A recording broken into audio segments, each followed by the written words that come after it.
quilted maple one. Yeah, that one's going to her. And the etched blade will be going to her. And on it's okay. So whichever of the other remaining knives you want to get rid of, I think are best for her. Carmeister. Yeah. I think she was going for like, so maybe that, yeah. The Kamagata, the Hansuke, and the Bunka. Yeah, this is Joe Bunka. So these are going to her. It's actually only 3. Well, we now have the shop. Yep. Went from about 200 square feet in the basement to about 675 square feet here. Months of excavation, and then finally we pour the pad, and then we start the building. I did the painting, and I built the doors. It was rough sawn pine, which I planed down, knotty pine basically, and with cedar, rough sawn cedar trim.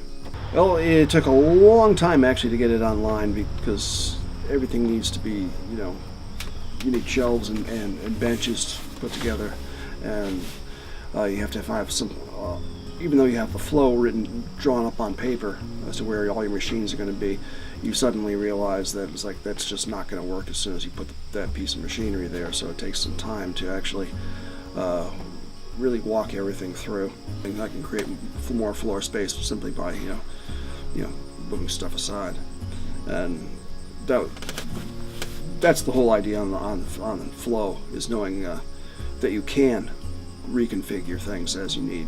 In the other one, where I couldn't even move a 4x8 sheet of plywood down into my shop without cutting it in pieces first, now I can back a truck up to here, load in the rough sawn wood on one end, and offload out the other end a full set of kitchen cabinets.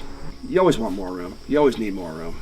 You end up with getting more machinery, and the machinery is never smaller. But that's life. Hi, I'm Karl Bauer, the owner of ThorWerx, the side company to my dad's woodworking company. I do the knives, he does the woodwork. So I'm a full-time butcher and chef at a business called The Butchery here in Waitsfield, Vermont. So obviously I'm very into knives. I really got into the whole knife making thing about, a year and a half ago. I was buying knives from a company, and they were importing them from Japan. So all high quality knives, like really expensive stuff. Stuff that I was purchasing for my own use as well. And we were rehandling and making sayas, which are the sheaths for them, and reselling them that way. It was great. We did that for about almost 2 years, and I realized that I wanted to start making my own. And my dad had this really crazy hobby of woodworking, doing all this awesome stuff, and I really liked it, but I wanted to branch out and do my own thing. So I opted to try and start making knives. Started buying some fine Japanese cutlery, and they would be coming with some really ugly wood on them. And he told me that there was going to be a market for this, and I wasn't so sure about that, but he impressed me, so we started to do a few, and we started to sell some, and sell some more, and so now that's sort of branched from us buying the Japanese blades into Karl making and forging the blades, and then of course I do the woodwork on it and the sayas for them, and it's been kind of fun because now you have the ultimate father-son partnership. And it's nice to be able to work alongside my dad, I finish the knives and he does the woodwork for me. You can do a lot with a lot of crude implements and means, building my own forge to having a crude anvil to, starting out with a little 1x30 grinder and buying the cheapest steel possible to just keep practicing and practicing. I mean, I went through dozens and dozens of knives and a couple $100s in steel before I was able to make something worthwhile for me to even use. And now I'm at a point where I'm able to constantly produce high quality product. And now we're just going to get into a new venue up in Stowe, and so we'll have some more people to be able to see these things. The interesting thing about there's a lot of knife makers out there, but they make pretty and beautiful knives. They're gorgeous, but can you actually use them? With our backgrounds in the kitchen, in the professional kitchen, we're only actually really making knives which are efficient and for a chef to use. A lot of the time with the handles, depending on how the knife shape is, how big the knife is, how heavy the knife is, how thin it is, you'll have to work with different woods and different densities so that you get better balance throughout the blade. You want a good balance, so a heavy handle with a heavy blade, etc. And the combinations of woods, we always sit down, we think about either woods we haven't used in a while or just woods that have a good combination with the type of blade that we have. I've been using some more exotic woods, but all the native species I get locally rough sawn.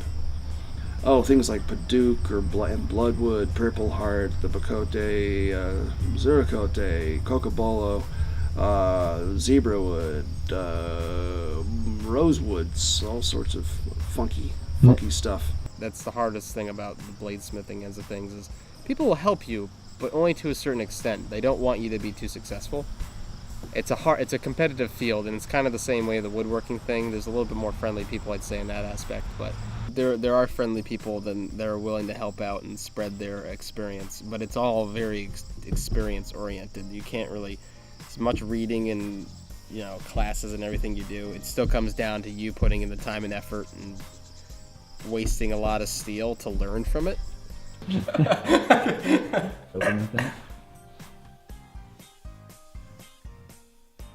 You like my steel?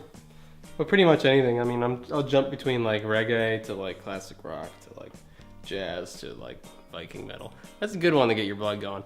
Something about like Viking metal, spalted maple, ebony, a little bit of mahogany down the middle. Instagram has been a good medium for me with presenting my work, and it's been really helpful for me finding people who are able to give me a little tutelage in certain things that I was having struggles with, just like quick, easy things, or just like hints to like, how can I do this better? Carl just got that Instagram thing going I have to figure out. Yeah, he signed me up. It was like, you gotta look at that one. I got the email confirmation on that Instagram, Carl. I thought Facebook was enough. It was a big step. It was. I sell a lot through the shop that I work at. Quite a hubbub in the community, actually, for people who are coming in. They see it and they're like, "Oh, where are you getting these from?" And like, "I made it." They're like, "What do you mean?" Because they'd already seen my the Japanese knives with the handles on them, and they didn't even have a clue that in the background on my days off I'd been working hard at trying to learn this stuff. So yeah, I started bringing them into the shop, and people see me using them. They just see them there and just talking with me. You get to talk with the sous chef and the head butcher, and at the same time you also learn he made those knives over there in the corner. It helps sell them a little bit. Yeah, ThorWerx, because I'm very German, but we also have a lot of Swedish and Slavic nature in our family as well. So I wanted to embrace that side of the family. And Thor, one being a Norse god, part of Norse mythology, which is something I'm always fascinated in. And the works part, that really has no significance. It just means works, but it's spelled cool. And my favorite sidekick, my little dog Thor, helped with the name choice, obviously. Or my knives that I've been making, I've been trying to get the best of both worlds. Cutting performance, longevity of the edge, while at the same time there's just enough give so you're not chipping your blade on things. I'm I'm going for ultimate all-around performance. I've been working in kitchens my whole life, and these are easily the best knives I've ever used. Nothing compares to them in performance and edge longevity. That's why I will forever sit in my shop and look pretty. Working here until I have my feet in my grave. You can contact ThorWerx@gmail.com, or you can follow me on Instagram at Karl_J_Bauer.